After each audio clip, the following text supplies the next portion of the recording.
2ஆம் அதிகாரம். நான் பிரதானமாய்ச் சொல்லுகிற புத்தி என்னவெனில், எல்லா மனுஷருக்காகவும் விண்ணப்பங்களையும் ஜெபங்களையும் வேண்டுதல்களையும் ஸ்தோத்திரங்களையும் பண்ண வேண்டும்.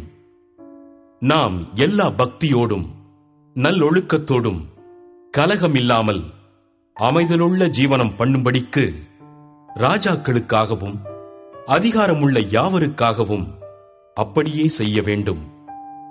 நம்முடைய இரட்சகராகிய தேவனுக்கு முன்பாக அது நன்மையும் பிரியமுமாயிருக்கிறது. எல்லா மனுஷரும் ரட்சிக்கப்படவும் சத்தியத்தை அறிகிற அறிவை அடையவும் அவர் சித்தமுள்ளவராயிருக்கிறார்.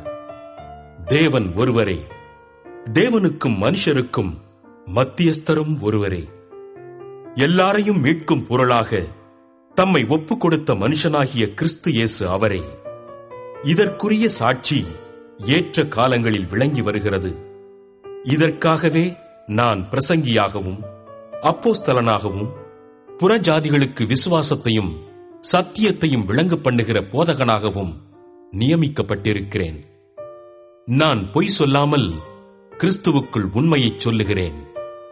அன்றியும் புருஷர்கள் கோபமும் தர்க்கமும் இல்லாமல் பரிசுத்தமான கைகளை உயர்த்தி எல்லா இடங்களிலேயும் ஜெபம் பண்ண வேண்டுமென்று விரும்புகிறேன். ஸ்திரீகளும் மயிரை பின்னுதலினாலாவது பொன்னினாலாவது முத்துக்களினாலாவது விலையேற பெற்ற வஸ்திரத்தினாலாவது தங்களை அலங்கரியாமல் தகுதியான வஸ்திரத்தினாலும் நாணத்தினாலும் தெளிந்த புத்தியினாலும் தேவபக்தியுள்ளவர்கள் என்று சொல்லிக் கொள்ளுகிற ஸ்திரீகளுக்கு ஏற்றபடியே நற்கிரியைகளினாலும் தங்களை அலங்கரிக்க வேண்டும். ஸ்திரீயானவள் எல்லாவற்றிலும் அடக்கமுடையவளாயிருந்து அமைதலோடு கற்றுக்கொள்ள கடவள். உபதேசம் பண்ணவும் புருஷன் மேல் அதிகாரம் செலுத்தவும் ஸ்திரீயானவளுக்கு நான் உத்தரவு கொடுக்கிறதில்லை. அவள் அமைதலாயிருக்க வேண்டும். எண்ணத்தினாலெனில், முதலாவது ஆதாம் உருவாக்கப்பட்டான், பின்பு ஏவாள் உருவாக்கப்பட்டாள். மேலும் ஆதாம் வஞ்சிக்கப்படவில்லை, ஸ்திரீயானவளே வஞ்சிக்கப்பட்டு மீறுதலுக்கு உட்பட்டாள்.